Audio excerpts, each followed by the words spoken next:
I'm a research fellow in the Faculty of Arts and Creative Industries in the University of Sunderland, and I'm also a curator. I'm really interested in interdisciplinary artistic processes and practices, and over the last number of years I've been working with colleagues from FACI, the Faculty of Arts and Creative Industries, and other faculties and disciplines across the university to bring them together in various different ways through commissioning new work and new projects that essentially, I suppose, foreground risk-taking, experimentation, and collaborative investigation of issues that impact academic disciplines, but also wider society and the world around us. Excellent. So we've been working together on Cyberfest, or a collaboration for Cyberfest.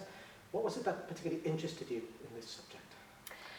Well, I mean, I think what was really interesting was that obviously Cyberfest is a great articulation of a core strength within the region in terms of cybersecurity and developing technologies in that space. It's also a really potent issue, increasingly more so now that we're in the COVID era, where individuals and communities in kind of just everyday life are really kind of having to think about that in a more explicit way. And I knew that within the University of Sunderland we had academics and artists and creatives who had a fluency around technologies and had a really an interest in the digital space and use it in creative ways through their artwork. I also know that we've got a very strong Department of Technology with a range and breadth of different expertise in areas that relate to cybersecurity. So I knew that within the university it would be a warm reception to a call, to an invitation to come together and maybe explore this theme through a collaborative and creative approach. So were you instrumental in bringing this collaboration together? And if so, how did that happen? Well, I mean, we have a fantastic mechanism within the university that we've called CoLab Sunderland. And as I said, it's a platform really to kind of facilitate new relationships to form between academics that are working across different disciplines and within different faculties in the university. We're also part of the Creative Northeast regional initiative, which is a collaboration between the 5 universities in the region, and Sunderland University. Professor Lynn Hall is leading activities that are going to be developed and delivered over the next number of years. This project was a great opportunity for CoLab Sunderland and Creative Fuse Northeast in Sunderland to come together and provide support and resource really to respond to the call that yourself and Alex kind of provided for us and bring together the academics that we managed to essentially kind of tease into this space. So the way it worked was that myself and Lynn collaborated and with yourself and Alex created this brief and this open call for academics within the university. We distributed that throughout our channels, internal channels, and from the response that we got, formulated a CoLab Sunderland Creative Fuse Northeast Cyberfest Dream Team is what I've called them, and they collaborated over a number of months via primarily Teams and other digital platforms because everybody's working remotely at the moment, and they met up regularly on a bi-weekly basis to initially, I suppose, R&D collaboratively the concept and really kind of draw on each other's areas of expertise and their individual experiences of the topic. And tell me, who was actually involved who were the artists and academics who were involved in the process? So the collaboration was really interesting. It was made up of artist and sculptor James Hutchinson, who is based in the fine art degree area in the university. And he came at it in a really material way, both kind of digital material but also physical material. Nick Lewis is one of our lecturers in animation and illustration, so he came from it very much from a story making perspective and that kind of visual animation toolkit. And then Sidar Jaff is in the Faculty of Technology, and he kind of really underpinned the partnership with expertise in relation to the technological systems that relate to cybercrime, and gave a real understanding of what cybersecurity as a term really means. You mentioned COVID already, but these are interesting times. It must have been put a fascinating dimension on working together through this process, through this collaboration, through these awkward times. So what effect did COVID have upon the process? I think the effect and impact the COVID pandemic had on the process was primarily kind of related to the ways in which the collaboration played out. So people worked remotely rather than meeting physically. So we used Microsoft Teams to kind of create a space on a regular basis. So every 2 weeks, the group would get together over Teams and discuss the commission and develop ideas that had emerged from conversations. Having to get to a physical space, you're kind of, much more open to timings, so people could be much more flexible around their other work. It's a very busy time for universities and particularly academics at the moment because of COVID and the restrictions and the extra planning and teaching that needs to happen because of it. So that flexibility around timing was really important, essentially. And it provided an opportunity really to kind of meet regularly, and that's super important when you're looking at developing new relationship between people who haven't necessarily worked together before, and also coming from different disciplines and bringing with them different perspectives and ways of working and different expectations of what it might look like at the end. So that also enabled us, I suppose, to kind of work over a slightly longer period. So we were meeting regularly over a 2 or 3 month period in the run-up to the Cyber Festival. And that was really useful. A lot of the creative process demands time. And time for discussion, time for developing ideas, time for reflection, iteration, and that kind of cycle. And so I suppose the wider COVID situation afforded that because we were able to kind of hook into these distributed channels and kind of platforms digitally and facilitate that space for discussion. But it also kind of, I suppose, gave us a heightened awareness of the impact of cybersecurity on people. So the fact that we were delivering this collaboration via a digital platform, which potentially could be subject to cybercrime, I suppose really foregrounded the urgency of this issue for the team and enabled them to really think about it with a pressure and urgency that maybe was really productive. So there's some irony in this, isn't it? Right in the middle of a cybersecurity project, COVID's dumped upon us. It's still somebody saying, let's give them another curveball to see how it works. I was really excited to be involved in this. I thought the outcome was great. What did you make of the artwork in the end? I thought it was a really interesting process, and the outcome I thought was really reflective of the skill sets that were on the table. I thought the approach that each of the artists took, and actually having access to this context in Breeze Creatives, this gallery space, was really fruitful for the kind of experience of the work. There was a real interplay between the digital. So there was kind of digital explorations using gaming gaming platforms like Unity to create 3D versions and play with 3D forms in the digital space that then kind of manifested into their physical form into the gallery space. There was a real play, I think, of scale. So that large scale cage, comparing with Nick's work, which was very kind of small scale, but really playing with cryptography and kind of the trick of the eye and the trick of mathematics in relation to aesthetic. I thought that it kind of played around with the notions embedded within cybercrime, but kind of did so in a way that abstracted them, those core issues into the kind of space where maybe they're not so specific to the language of the technology sector, but maybe much more aligned and attuned to kind of maybe a public understanding of what the issues might be.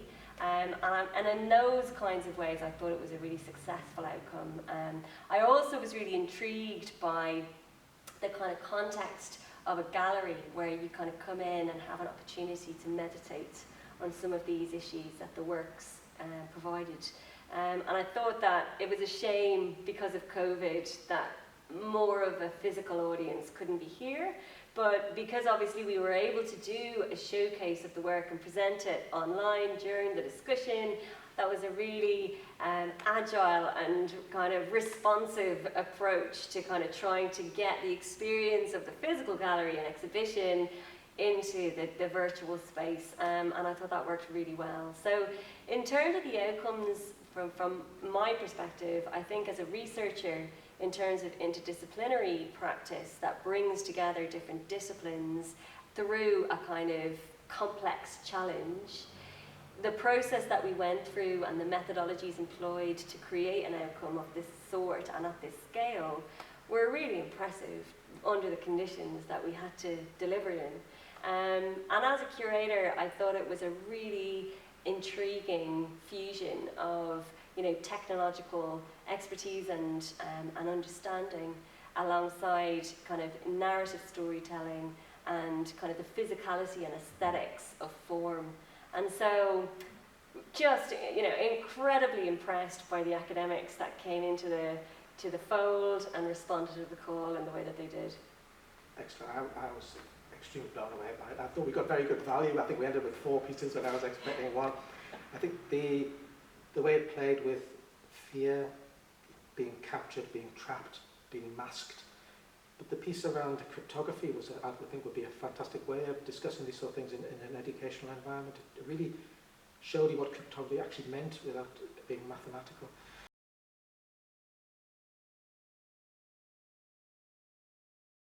Phil, I'm wondering if you could just tell us a little bit about yourself and give us a little bit of insight into Cyberfest and Cyberfest 2020. My name's Phil Jackman. Yeah, I run a little company called Guerrilla Working. I've had 25 years or so in senior IT management, though I'm no technician. I don't have an IT qualification to my name. So one day I'm going to get found out and called out and told me to be doing something different. When I left Durham, which was my last proper job, and set up my own company, I was asked to set up a cyber security cluster in the Northeast, one that we don't have. This was through an organisation called Dynamo Northeast, of which I'm a director. Accenture gave us some money to get this set up, and they asked us to run the cluster and create what they call a marquee event. 3 years on, we've had an event more or less every month. We've had 3 versions of Cyberfest with 10 or so events during each September, and we've become recognised as the de facto cybersecurity cluster for the region by Department of Culture, Media and Sport and the National Cybersecurity Centre. So I think we've kind of made a mark. That's amazing. And so what's your aspiration for this cybersecurity cluster? That's really interesting because we've got 3 objectives. One is to raise the profile of the Northeast, and that's kind of where the events fit in. Make a lot of noise, get people to talk about the Northeast as a place to do cyber. It hasn't been, and I think we're making some inroad into that. The second is to work with existing companies and get them to do more business and collaborate better and pitch for business outside the region more, and perhaps even international global business that they could get. And the third is to create more new cybersecurity businesses. One area that the region's not great at is in innovation in new products, either hardware or software. And yet we've got 2 fantastic universities in Newcastle, 3 others within the region, both centres of excellence in cybersecurity, and there must be an opportunity to bring those students with all the great ideas and help them to build businesses out of that. But I suppose really my aspiration is for the region's cybersecurity industry, not just those who deliver cyber, but people who work in professional services, etc., to work together, to really punch together, to come together and create that collaborative effort and believe in themselves. Fantastic. Tell me about cybercrime. You know, what is it about cybercrime and cybersecurity that really interests you? Cybercrime doesn't really interest me, I must admit, but it's the people's reaction and how the people manage it that's most interesting to me. So, as I said, I'm not really a technical person, so I leave all the technology to people. But cybercrime is a real issue that faces every single one of us today, whether it's somebody trying to, a Nigerian prince trying to get money out of your bank account, but to geopolitics and the way that we're being manipulated through cyber. It's an issue that affects us all. yet it seemed to be portrayed as a technological or victimless crime, but it's not, it's affecting all of us. So for example, I think last year the Federation of Small Businesses said that something like 60% of all businesses, all of their members, have been attacked in some form through cybersecurity. I suspect the other 40% just didn't know it yet. And this is a substantial threat and drain upon the resources of the business. And it's you and I as consumers who ultimately pay for this.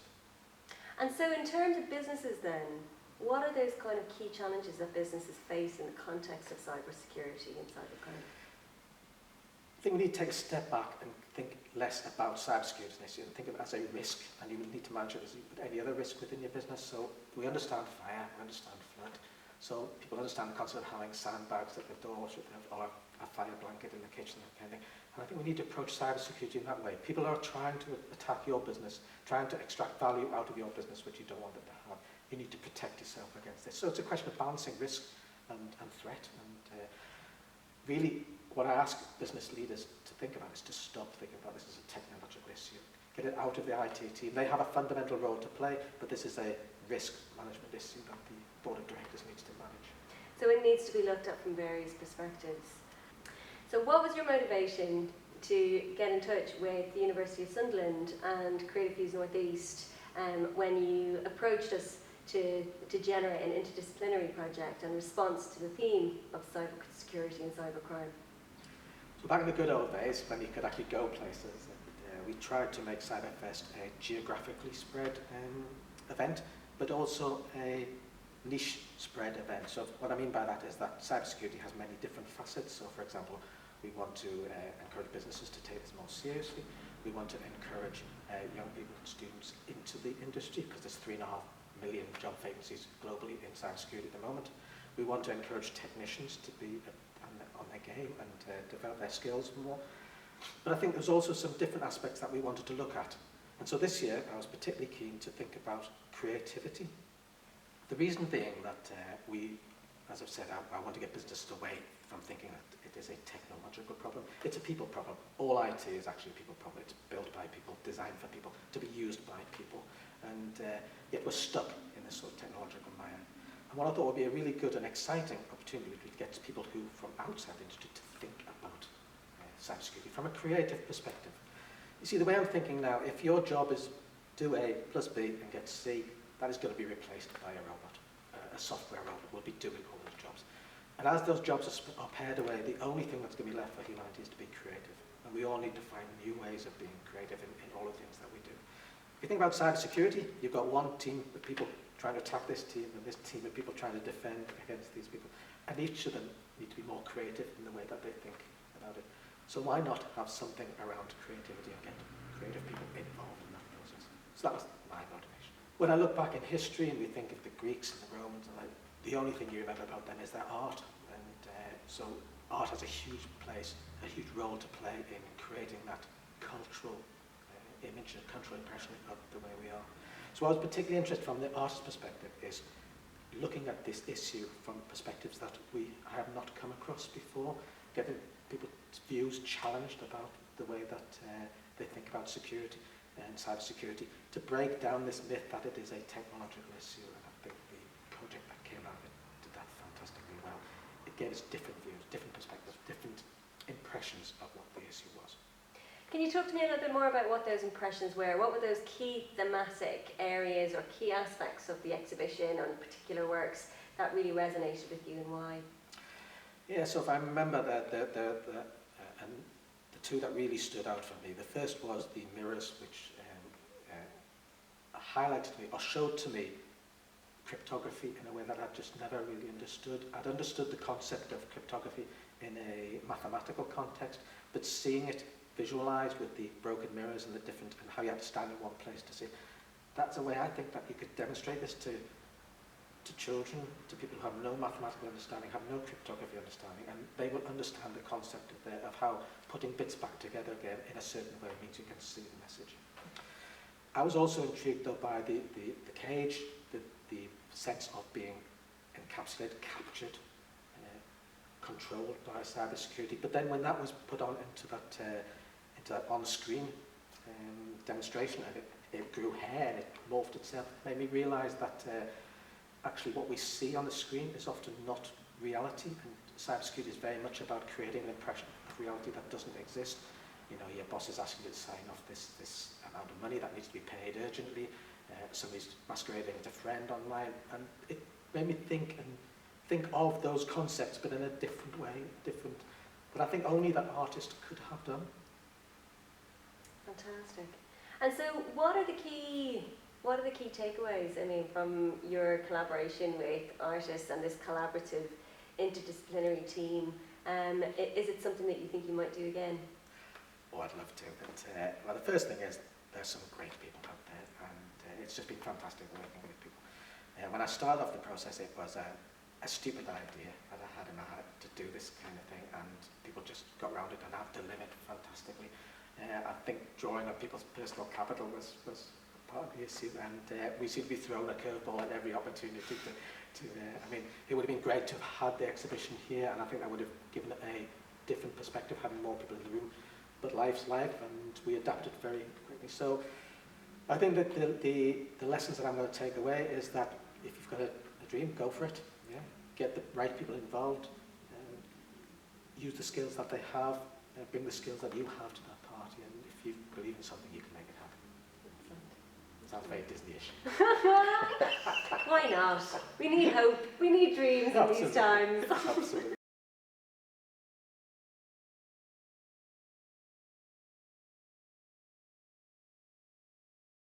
Alex, do you want to tell us a bit about yourself? Yes, I'm originally a sculptor by trade, I suppose you'd say. I did a couple of short apprenticeships in portraiture. Did that for about 6 years, going around all the stately homes, doing portraits of wealthy people. And then I went to university after that, because I got sick of commission world, and studied fine art at Northumbria. And the year I left Northumbria, I became part of a small project basically filling empty shops with temporary art galleries. And I did that for about 3 or 4 years, and then we got our first semi-permanent building, which we also put studios into for artists. And then it became a broader thing of creatives, which then brought us to this building which we're in now, which is Breeze Creatives, and it's a mixture of, I suppose, the creative world in one building. And we've got everything here from the nightclub on the ground floor, which caters for a lot of creative events, and then we've got 168 artists of kind of different kind of practices. So we've got the kind of primarily fine art graduates, we've got graphic designers, we've got young architects, we've got photographers, filmmakers, we've got inventors here, product designers, all sorts. And then 2 art galleries which kind of work around the studios. And yeah, that's who I am and how I ended up here. So it's quite a major step from being a fine artist to a property speculator almost. Oh, yeah, definitely, yeah. How have you found that transition? I hated being a commission-based artist, but it was certainly less stressful than managing lots of people in that same position and kind of providing for them. But I do enjoy it. It's nice being part of a bigger picture and not just being solo in a sense and working on your own the whole time. It's nice to be part of a team. I've got Zoe and Dan who I work with, and creatively it's quite exciting to take on big projects that you don't understand why you've got anything to do with them in the first instance, but they're exciting projects. So I enjoy it, but it's a little bit more stressful. Okay, so what is your aim with Breeze Creative? It's got this fantastic site down the bottom of John Dobson Street. What's your aim with the build? There's kind of a two-way aim for it. There's the aim of providing for creatives so they stay here and there's that graduate retention in the area. But then there's the idea of looking at the city we're in. We're now obviously moving to Sunderland as well, so looking at a kind of idea of that kind of awful word of gentrification and actually what that means for the creative world. And being part of the discussion is really important to us. We understand what the creative world want and need, and it's about letting the world of property and councils understand that and work with them. I think too much in the past, artists have been very removed from the world of development. And if you look at other countries around the world, they've certainly, like Iceland and China, there's a kind of link between the two worlds. And as a team, we've been to both places and looked at how they do things. And there's actual meetings between artists and developers on regular basis to understand how they can work together to gentrify in a way that people want in their cities. And I think that's quite exciting to be in that position. Excellent. So, is there a vibrant fine art scene within Newcastle? There is. In terms of going back to graduate retention, the fine art graduates in Newcastle over the last 15 years has pretty much switched on its head with the provision of space to use. So there's fewer and fewer artists from the fine art courses at Newcastle and Northumbria who are just graduating and then going to London or where they see the prospects will be better for them. So now the prospects for places like Newcastle, we know there's a lot because there's a lot of exhibition space and there's lots of studio space, are the two main things that they need. So as long as they're there, I think Newcastle will continue to have a vibrant community, I suppose. And you've played a huge role in that, no doubt. It's the art community being a big part of it. Yeah, I think modesty. Another big effect upon the art scene must be COVID. How's the region playing with that? I'm not sure about the entire region yet. I think we're still quite a way off understanding how it's changed things. But for what I can see around us in terms of this building and the other buildings that do this same kind of thing, it's been a struggle at the beginning, but I think now people are getting closer to understanding how their businesses are going to work in the future. I think actually it's quite an exciting time. That sounds terrible to use that word in something that's been so bad, but there seems to be a lot of grants that are becoming available to help people. And also for us in terms of studio provision, we're renting out more studios now to creatives than we have at any other time. You've been heavily involved in the Cybercage exhibition and all the work that went up to that happening. Tell us about the experience for you, how you got involved and what you made of the whole process. It's a really interesting one for us because cyber, just as a word, is so far removed from what we've been involved in the past. But it's obviously something everyone has to think about if you're using technology. For us, we're really interested in the future of moving into a world of providing space for the tech world. It's something we kind of dipped our toes into a little bit in the past, but really the future, we're going to have to think about it more. But in terms of working with the Cyberfest in here and putting on the work, etc., it's been a really interesting process because I was quite worried in the beginning that you had two worlds. The two worlds were so separate. Well, in my head they were separate. It had a different dialogue between them. And it was really nice seeing those two worlds come together. Meeting people who are from completely different worlds from me, who have a completely different way of speaking about the world. And just seeing how they kind of put their ideas together in one space. I've got more of an understanding now, whereas in the beginning I felt like a fish out of water. I had no idea where to start with it. But now you start to see the visualization of the sculptures and the projections we see. It really works for something that's quite interesting, and it's something I probably won't be able to talk confidently about it much in the future, but I still think it's been a really interesting process watching people work together in different worlds.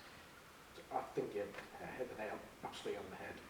People talking about the same thing but from different perspectives, but coming together in a common bond, a common unity. So what did you make of the work in the end? I liked it.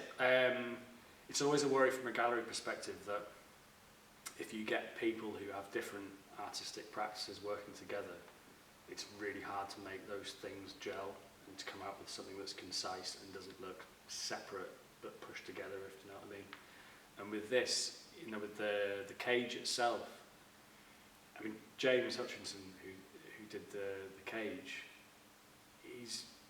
I've worked with him before in the past, and he obviously knows exactly what he wants to do from the outset, and he delivers it.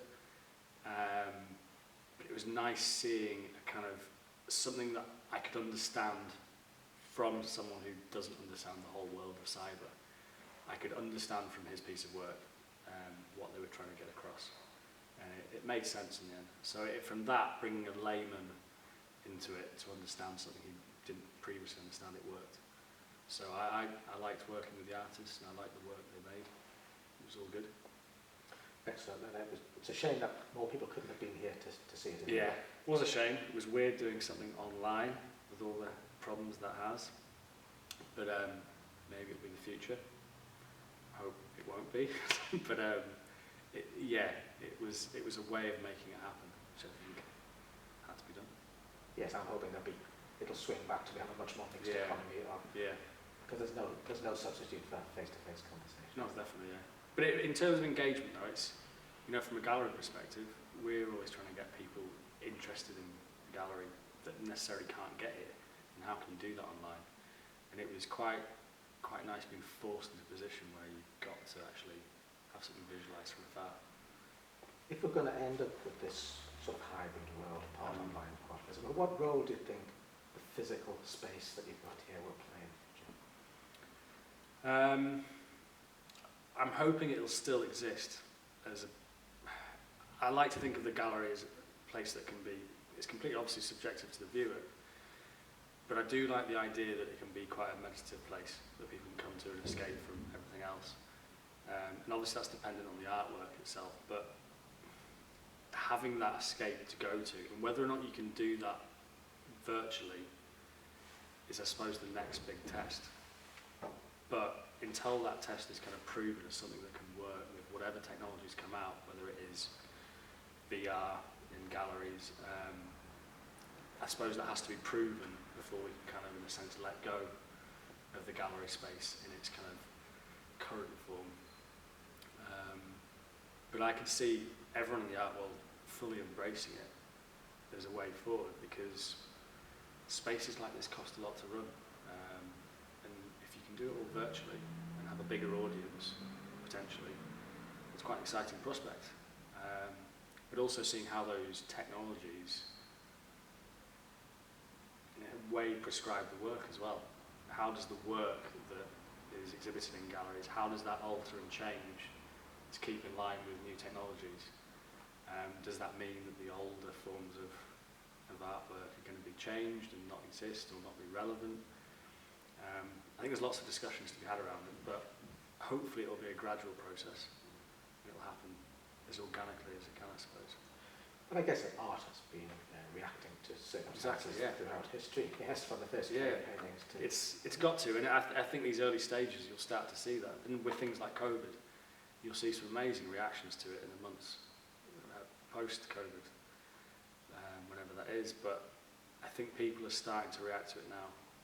And I think whether that's through the amazing bits of artwork they're going to make, or whether it's by how they actually work as artists, or how they get their artwork out to people to visualise. So we'll see. Okay, so what of the future? What do you think we're going to do next? We're going to keep taking on empty buildings when we can see there's demand for studios. We're working more with the council now in terms of what they want, because they're starting to redesign the city in terms of they know which areas they want to be the creative areas and the kinds of things they want to see there. So that's quite exciting in terms of discussion. So I think we'll push that. Sunderland's obviously opening for us, hopefully before Christmas. And I think we're just going to keep going with what we're doing and keep getting bigger in terms of the kind of shows we can put on at the galleries, and keep trying to offer as many studios as we can to people who need them. Excellent. And so how can people find out about you? They can go to breezecreatives.com and they can see any of the projects we're involved in, and they can see the sizes of studios, they can see the exhibitions that will be coming hopefully in the future.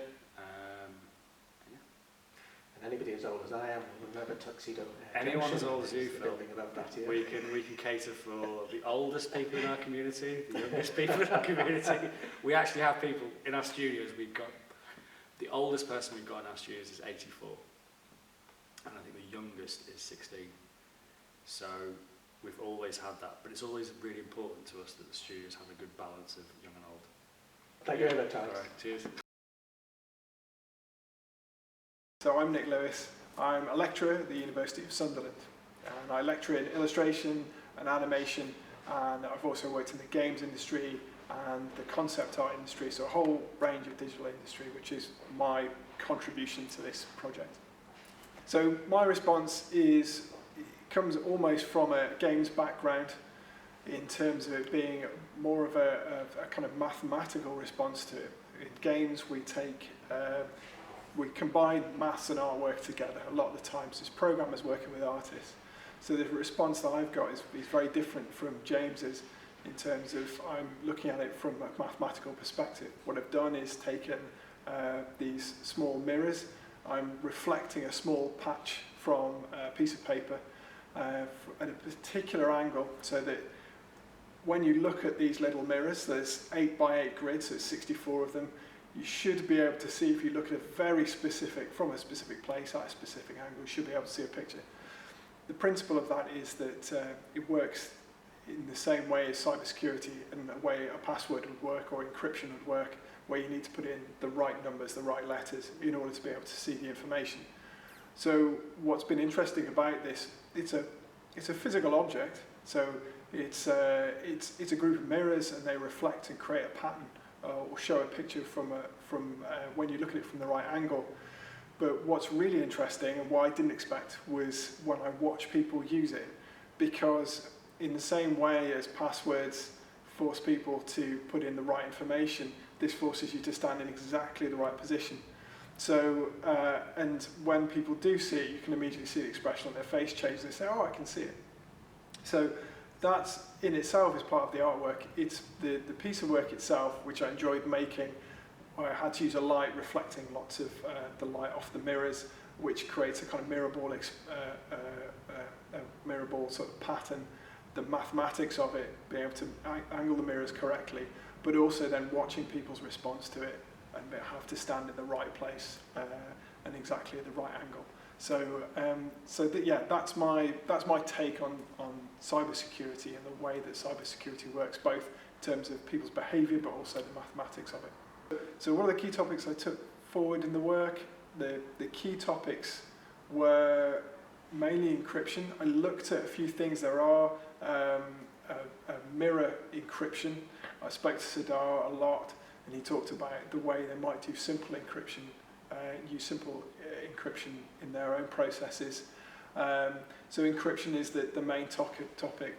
What I'm looking to do as well was to show a different picture potentially when you look at it from a different angle. So what I want to do in the future is to be able to put different pictures in it. So if you look at maybe you look at it from 45 degrees, you might see one thing, and look at it from 50 degrees, you might see another. This then links into the whole idea of social media, which was another thing we discussed with Sidar, and the way that people are now taking information, and depending on the way they view it, some of that information is being skewed. So what we're seeing through social media channels, Instagram, Twitter, and through the news media, what we're seeing is different people's takes on the same subject. So going forward with this, what I'd really like to do is to try putting in different pictures depending on where you look at it from. So it forces you to see it from different sides. And again, that's something that I'd like to do in the future of the work. So there is a social side of it, there's the social media side of it, as well as the cybersecurity side. I think it's that insight. It's the insight.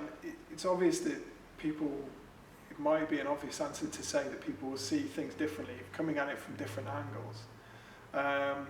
But I think being able to take something that people are used to, a concept that people are used to, and presenting it in a different way, and even between two artists that show one concept in an entirely new way, and that neither of them had expected, has been that's been really interesting.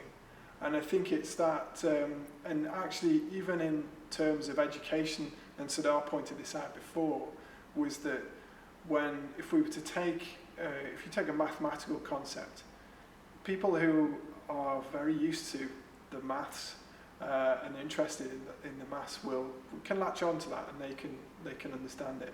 But you need to present these ideas in different ways, because everyone thinks of things differently. So we can take things like with the mirrors and show how we can physically and visually, without requiring mathematics, you can physically and visually show how encryption works.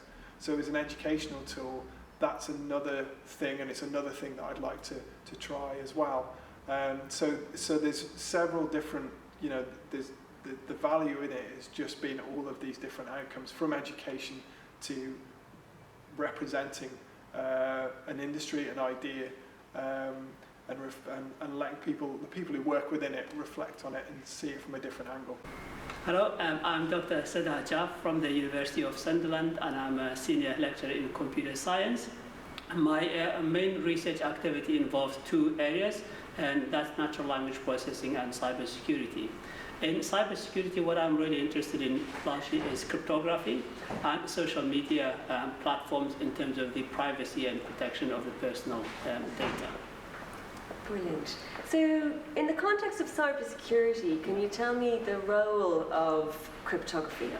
Well, yeah, so basically cryptography is a very emerging large area within cybersecurity.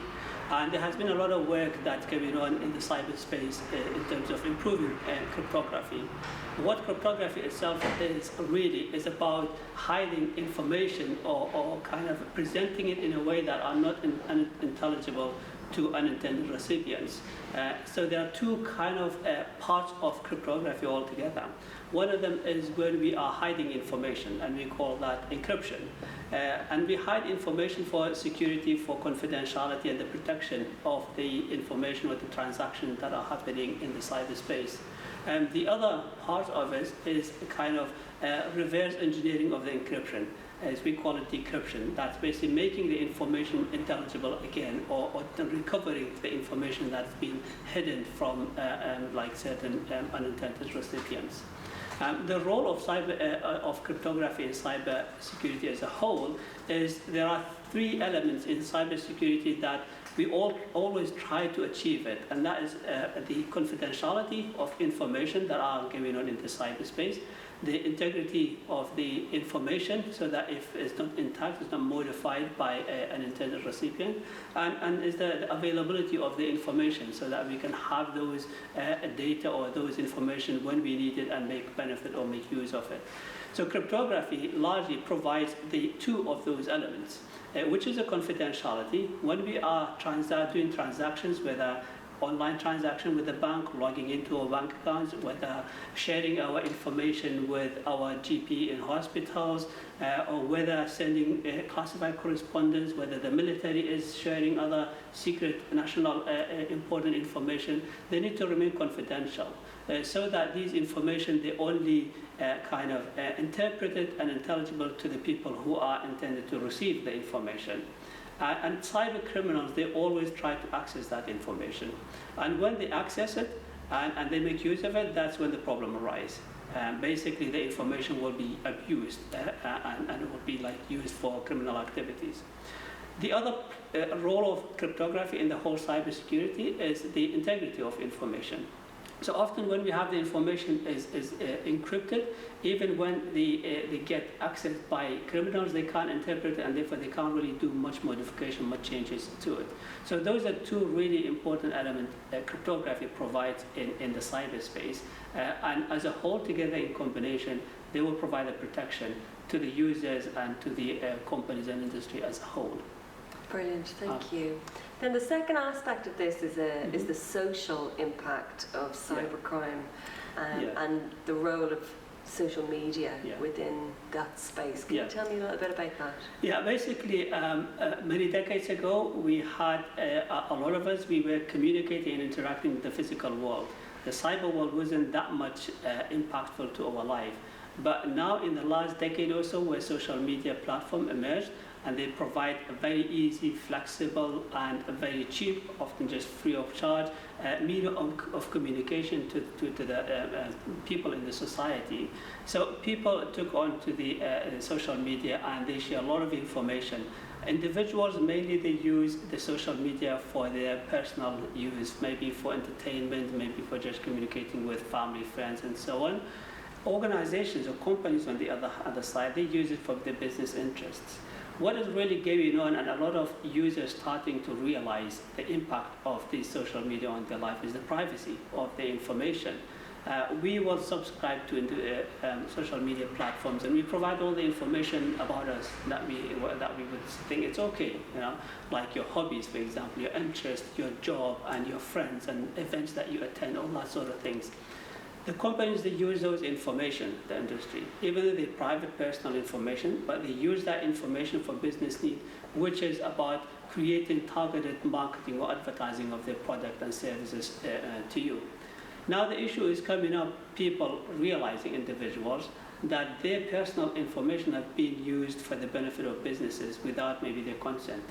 And that's why a lot of social media providers, they have been pushed and pressured to do something about it. And they are doing their best to protect user privacy and personal information. So the users now on the social media, where they are, we spend a lot of time in the cyberspace just communicating and doing various things, the personal information and the privacy, they sometimes become infringed by certain companies, where they will use it or sell it to other party without the consent of the user. And that's why when we have companies abusing those information, the users become the victims of it. So sometimes this information, it gets to the hand of spammers.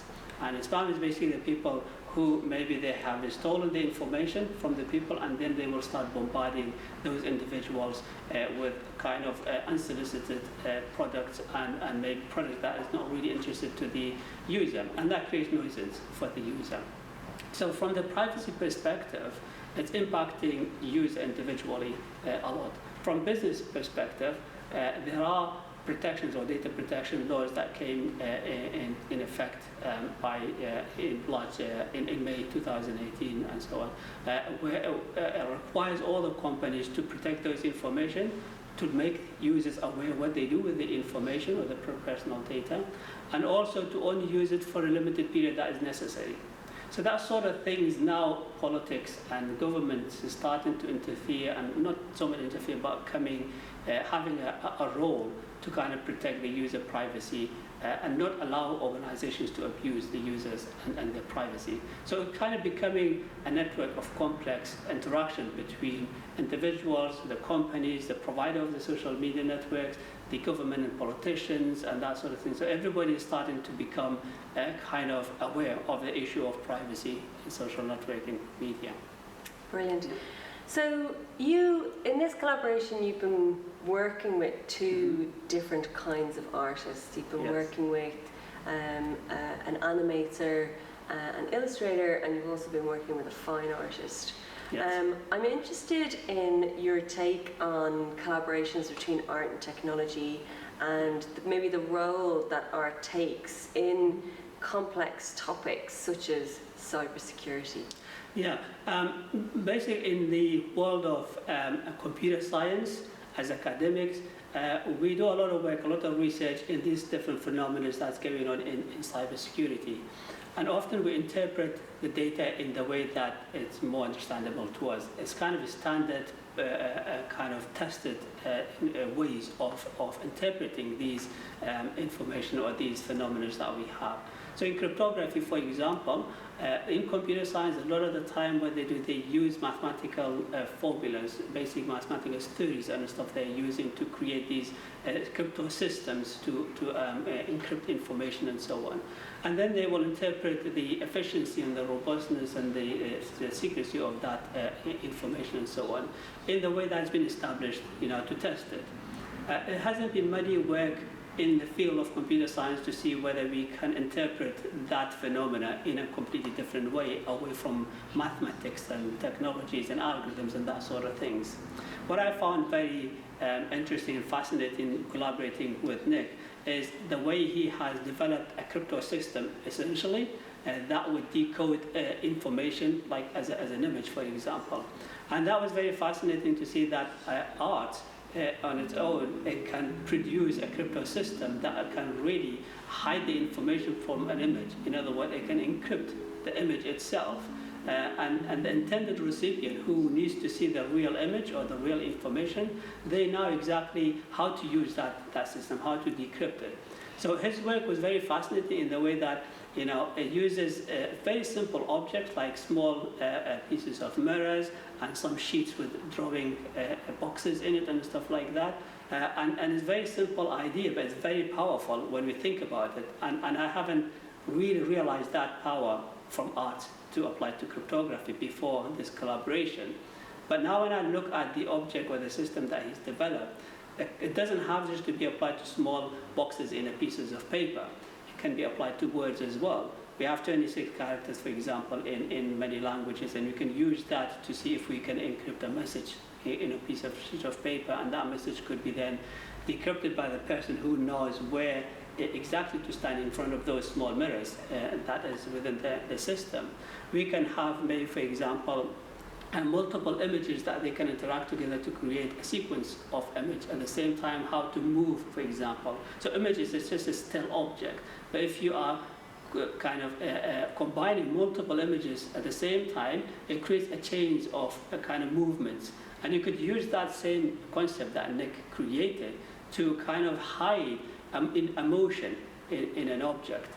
And then you get the people who understand how to use the system to decrypt and find the actual emotion that's going on in that object that they have. So that's really interesting what Nick has done, and it's opened my eye on how we can create a crypto system using art. The work that James done as well is kind of interesting because it reflects what's happening in the world of social media. As individuals, the way we see it, we kind of opt to subscribe to social media, and we provide all the information that we want. The cage he provided is all open cage. It reflects the way we are participating in social media. We voluntarily and freely just enter that world. We go to the platform, and we voluntarily provide all the information that we have got. But sometimes we become isolated in that, in that community, the cyber community that we've created for ourselves. And that's why the impact of social media often it's found, it impacts businesses as well. When people, they go on the platforms, they don't realize how much time they spend on it. So they forget about the amount of time that they're spending. Even if they wanted to go for 5 minutes, they might end up for an hour. And a lot of research has shown that the way it impacts companies is that employees, during their break or maybe during the work time, they will go on the social media for a very short time, but they end up spending much longer. When they convert that to hours and the hours to money, it costs billions of pounds in the industry. And therefore people kind of freely enter that cage, let's say, and they end up forgetting about getting out of it, even though it's an open cage. You can leave if you want, but they get trapped and isolated. Excellent, really good. So, are there any particular insights that have been raised throughout this collaboration that you'll potentially take forward in your research? I think one important insight is how we can raise the awareness of the public on cryptography, like protections and privacy of the data. Cryptography is very important for people to know that they have to keep the information confidential and what happens in the cyberspace. So starting from the very young generation, like people from schools, the idea that Nick has, it can be very appealing to children and to younger people who are not very familiar with computer science, technical, complex concepts and stuff. And that work that Nick has done can be used to explain that phenomenon in cyberspace to people who are, less technical people and who are very young still to enter the field. And one really important that we have in computer science is the gender imbalance between male and female. In computer science, we have a lot of male-dominated, area. Encouraging female people that it's interesting field and there's a space for them, that sort of work to show it's an artistic way of, to presenting the phenomenon, to do some work on it, it could encourage and kind of help to tackle that gender imbalance in computer science as a whole. So in the other side, where with Nick that provided the cage for Excel, as I mentioned, is this isolated work that we enter in and we don't realize now that it's impacting us in some ways. So providing that sort of presentation as a cage to describe or interpret what's going on in social media to less technical people, it could be helpful to raise the awareness and kind of take precaution action in that.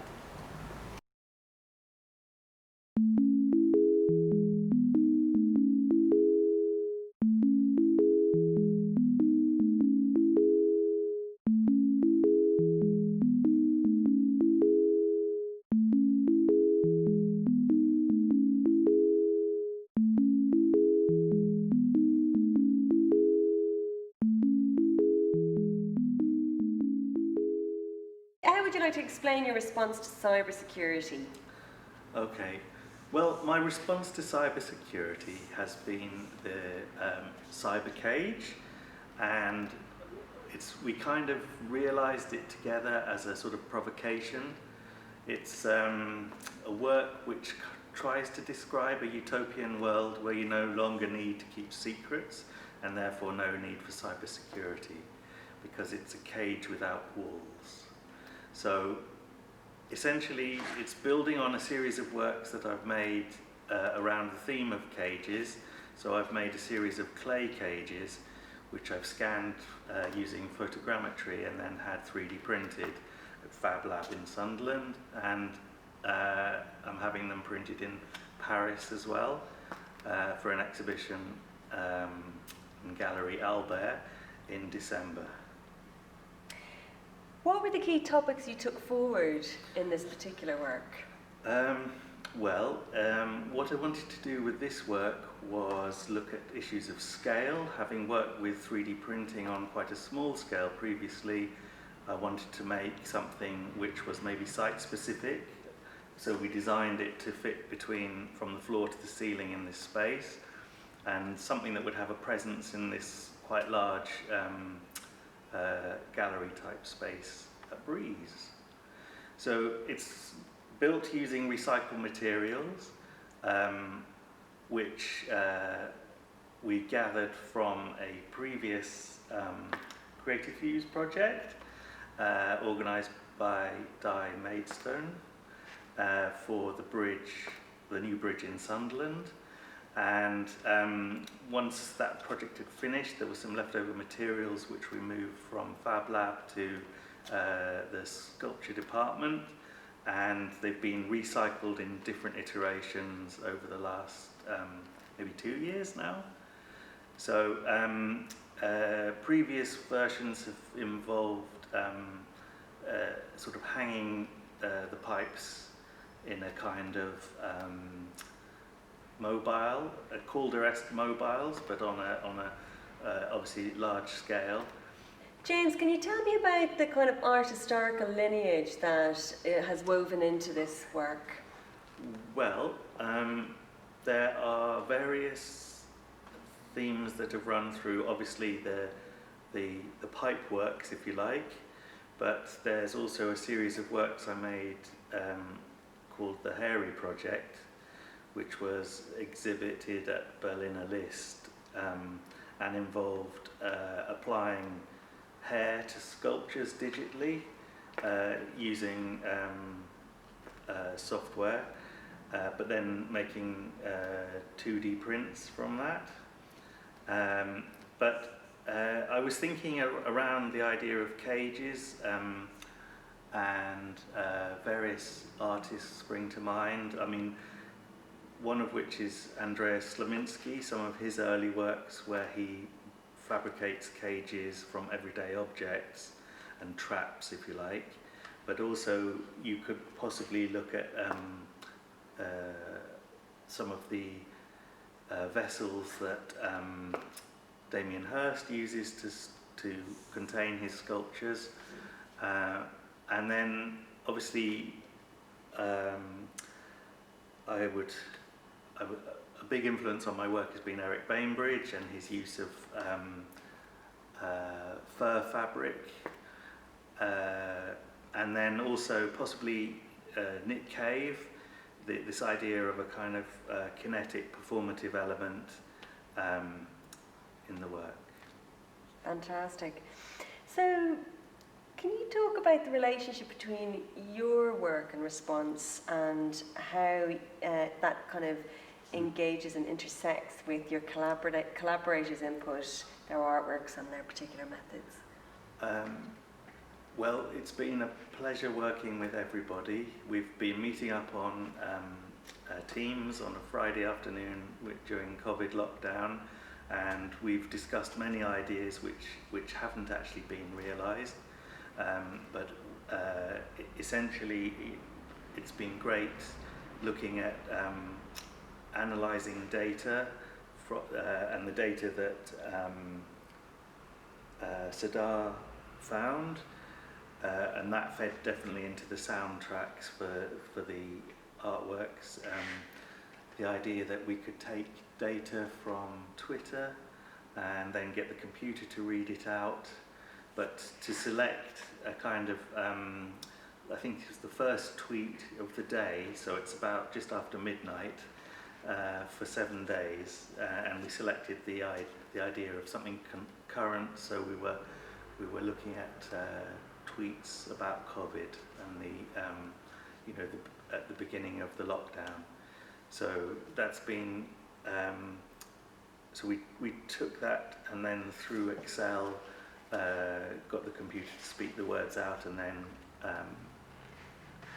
that's been remixed to make a kind of audio track, which has been contrasted with some Sonic Pi composition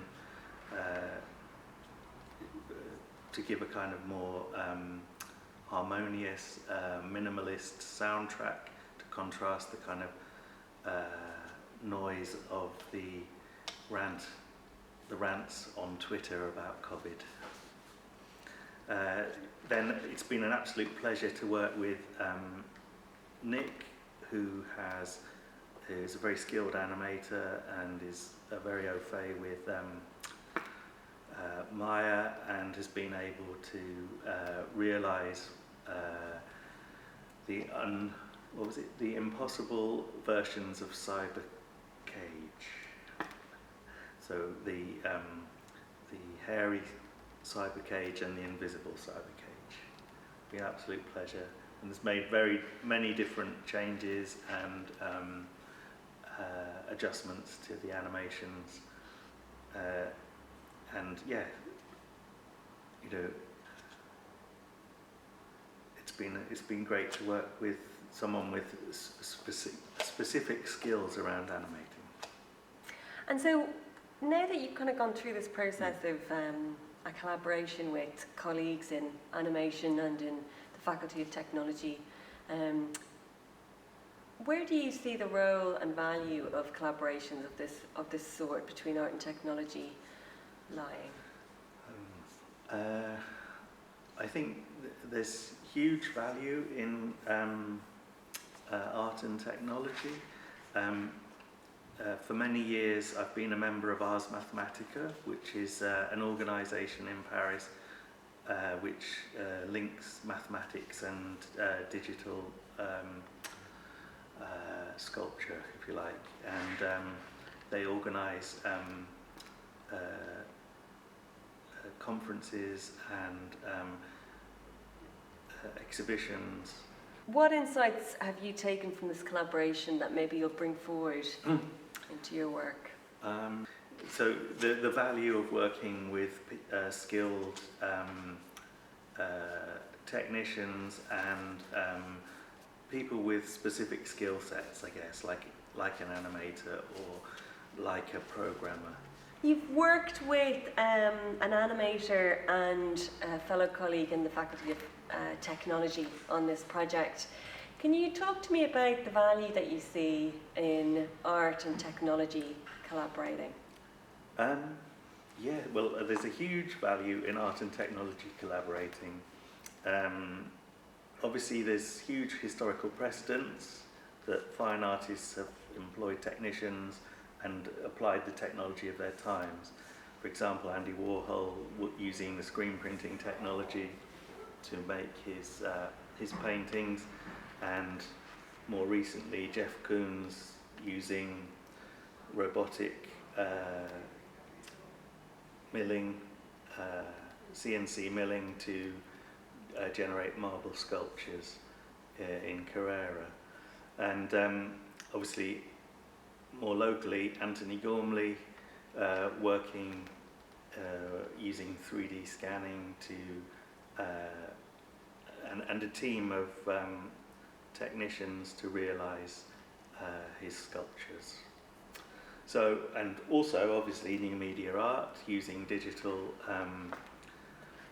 technologies to find new audiences and new ways of making art. So art and tech, I think artists are always inquisitive, and they want to try out new things, and as technologies evolve, their art evolves. Fantastic. And so, now that we've come to the end of this collaboration, what insights have you taken from the process that you'll progress on to develop? Well, there's lots of insights. It's been an absolute pleasure working with everyone. We've all got along, and we've discussed many projects which we haven't realised, but we've kind of all pulled together and generated some very interesting work. I've very much enjoyed the elegance of designing things digitally, and but also the physical realisation of artwork. And I think possibly the next step will be to do with various augmented realities and performative aspects linked to that.